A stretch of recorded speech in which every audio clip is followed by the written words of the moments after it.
Hi friends, இந்த வீடியோவில் நாம் இதை பற்றி பார்க்க போகிறோம்னா கார்த்திகை தீபம் சீரியல் ரிவ்யூ பற்றி தான் இந்த வீடியோவில் பார்க்க போகிறோம். அதுக்கு முன்னாடி நம்ம சேனலை சப்ஸ்கிரைப் பண்ணாதவங்க கீழே இருக்கிற சப்ஸ்கிரைப் பண்ணி கிளிக் பண்ணிவிட்டு பக்கத்தில் இருக்கிற பெல் பண்ணி கிளிக் பண்ணிடுங்க. சரி வாங்க வீடியோக்குள்ளே போகலாம். எங்கே பார்த்தோன்னா நம்ம அபிராமியை டிஸ்சார்ஜ் பண்ணி நேராக அவங்க பழைய வீட்டுக்கு அழைச்சிட்டு வந்துடுறாங்க.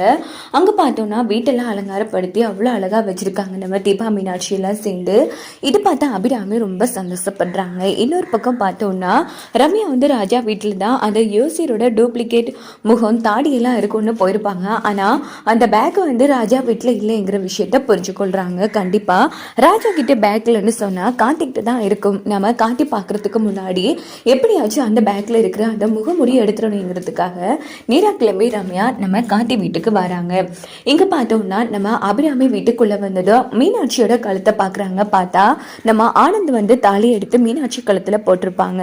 ஸோ இதை பார்த்தா அபிராமி ரொம்ப சந்தோஷப்படுறாங்க. இப்போதான் எனக்கு மனசுக்கு நிறைவா இருக்கு. இங்க பாருமா தீபா, எப்படி ஆனந்த் வந்து மீனாட்சி கழுத்துல தாலியை போட்டிருக்காரோ அதே மாதிரி கூடிய சீக்கிரம் நான் எடுத்து கொடுக்குற தாலியை காட்டி நீ தீபா கழுத்துல போடணும் அப்படின்னதும் கண்டிப்பாமா ஏமா நாச்சியார் இப்போவே அப்படி பண்ணிடலாமேங்கிற மாதிரி நம்ம அருணாச்சல கேட்குறாங்க. இல்லைங்க, ஏற்கனவே நம்ம கார்த்திக் தீபாவோட கல்யாணம் சிறப்பாக நடந்தாலும் அது நான் முன்னு நடத்தாத மாதிரி போயிடுச்சு. அதனால நம்ம கார்த்திக் தீபாவோட கல்யாணத்தை நான் சிறப்பாக நடத்தணும்னு ஆசைப்படுறேங்க.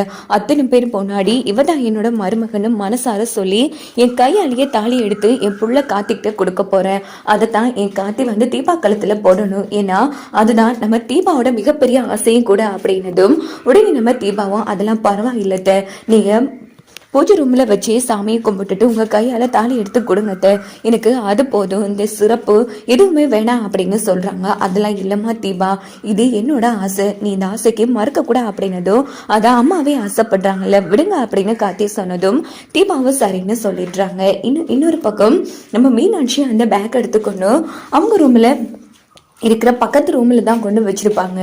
இன்னொரு பக்கம் பார்த்தோன்னா நம்ம மீனாட்சி வந்து அந்த பேக்கை வந்து கேஷுவலாக பார்க்குறாங்க. பார்த்தா அதில் அந்த போலீஸ் சாமியாரோட முகமூடி இருக்குது. இதை பார்த்து மீனாட்சி அதிர்ச்சியாகி ஐயோ கடவுளே அப்படின்னு சொல்லி கத்துறாங்க. அப்பன்னு பார்த்து ஒட்டுமொத்த பேரும் அந்த இடத்துக்கு போகிறாங்க. எல்லாரும் வந்து பார்க்குறாங்க, என்ன ஆச்சு மீனாட்சி, ஏமா கத்துனா அப்படின்னு எல்லாரும் பயப்படுறாங்க. பார்த்தா அந்த முகமூடி இருக்குது. முகமூடியை பார்த்து எல்லாரும் அதிர்ச்சி ஆகிறாங்க.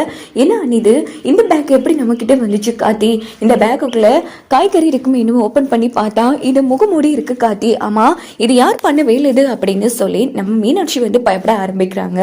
அப்ப நம்ம காத்தியும் வந்து நல்லா பார்த்துட்டு இருக்காங்க. உடனே தீபா வந்து பாக்குறாங்க. தீபாவுக்கும் ஞாபகம் வருது, அன்னைக்கு இந்த போலீஸ் சாமியார் போட்ட முகமூடி ஆச்சு அப்படின்னு யோசிச்சு பார்த்துட்டு ஐயோ இங்க பாருங்க கார்த்திக் சார், இந்த முகமூடி தான், இதே நாள் தான் என்ன அன்னைக்கு பரிகாரம் பண்ண செங்கல்பட்டுக்கு கூட்டிட்டு போனா அப்படின்னதும் எல்லாரும் அதிர்ச்சி ஆறாங்க. என்னங்க சொல்றீங்க, நல்லா பார்த்து சொல்லுங்க. ஐயோ கடவுள், இந்த பேக்ல இருக்கிற அந்த முகமூடி தான், இதே ஆள் தான் அன்னைக்கு என்ன கூட்டிட்டு போனா, கண்டிப்பா என்ன பரிகாரம் பண்ண கூட்டிட்டு போன யோசியர் இந்த முகமூடி தான் போட்டுட்டு வந்திருக்கான் அப்படின்னதும் எல்லாரும் சம அதிர்ச்சி ஆறாங்க. இது ஒன்றும் போதும் கார்த்தி, எப்படியாச்சும் அந்த போலீஸ் சாமியாரை நம்ம ஈஸியா கண்டுபிடிச்சிடலாங்கிற மாதிரி மீனாட்சி சொல்லிட்டு இருக்காங்க. ஆமா நீ, இது கண்டிப்பா இந்த போலீஸ் சாமியார் தான் இருக்கும்.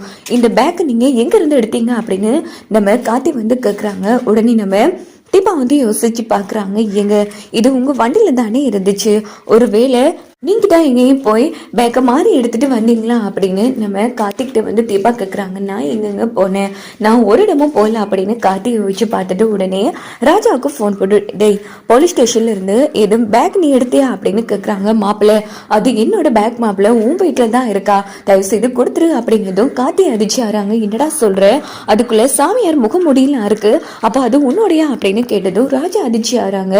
என்ன மாப்பிள்ள சொல்ற, சாமியார் முகமூடியா, ஐயோ கடவுளே, எனக்கு வந்து பேக்குக்கும் எந்த சம்மந்தமும் இல்லை மாப்பிள்ள.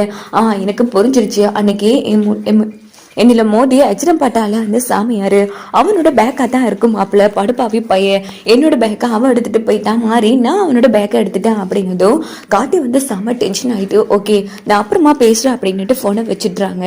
கண்டுபிடிச்சிட்டேன் அப்படின்னு சொன்னது. என்னங்க சொல்றீங்க, இன்னைக்கு ராஜா கூட ஒருத்தன் வந்து மோதி ஆக்சிடென்ட் ஆகி போலீஸ் கேஸ் ஆயிடுச்சு, அவனை வெயில் எடுக்கிறதுக்காக போனப்போ அந்த பேக்கை மாறி ராஜா தான் எடுத்து நம்ம கார்ல வச்சிருக்கான். அப்படி பார்த்தா அன்னைக்கு அந்த போலீஸ் ஸ்டேஷனுக்கு வந்து அவன் தான் இந்த போலீஸ் போலீஸ் சாமியார் உங்களை ஏமாத்திட்டு அந்த செங்கல்பட்டுக்கு கூட்டிட்டு போனதும் அவன் தான் அப்படின்னு சொன்னதும் எல்லாருமே அதிர்ச்சி ஆறாங்க. விடக்கூடாதுங்க, அவனை சும்மா விடக்கூடாது. என்ன மாதிரி எத்தனை அப்பாவி மக்களை இப்படி ஏமாத்தி காசு பறிப்பா, இவனை விடவே கூடாது, எப்படியாச்சும் நம்ம பொடிச்சே ஆகணுங்கிற மாதிரி மீனாட்சி தீபாலாம் கிடந்து பதட்டப்படுறாங்க. அப்படின்னு பார்த்து காட்டி வந்து யோசிக்கிறாங்க, நம்ம ரம்யா தான் அவங்கள கூட்டிட்டு போயிருப்பாங்க. உடனே சரிங்க, இதை பத்தி நான் பாக்குறேன், அம்மா கிட்ட இந்த விஷயத்த பத்தி சொல்ல வேணாம் அப்படின்னுட்டு காட்டி நீரா வண்டி எடுத்துட்டு ராஜா வீட்டுக்கு வந்து நடந்த விஷயத்த சொல்றாங்க. உடனே நம்ம ராஜாவும் என்னடா மாப்பிள்ளை இவ்வளவு பெரிய விஷயம் நடந்திருக்கு, சரி கண்டிப்பா அந்த சாமியார் பண்ண வேலையா தான் இருக்கும் மாப்பிள்ளை, இதுக்கு பின்னாடி அந்த ரம்யா தான் மாப்பிள்ளை இருக்கா, என்னால கன்ஃபார்மா சொல்ல முடியும் அப்படிங்கிறது எதை வச்சுதான் சொல்றா. ஐயோ மாப்பிள்ளை,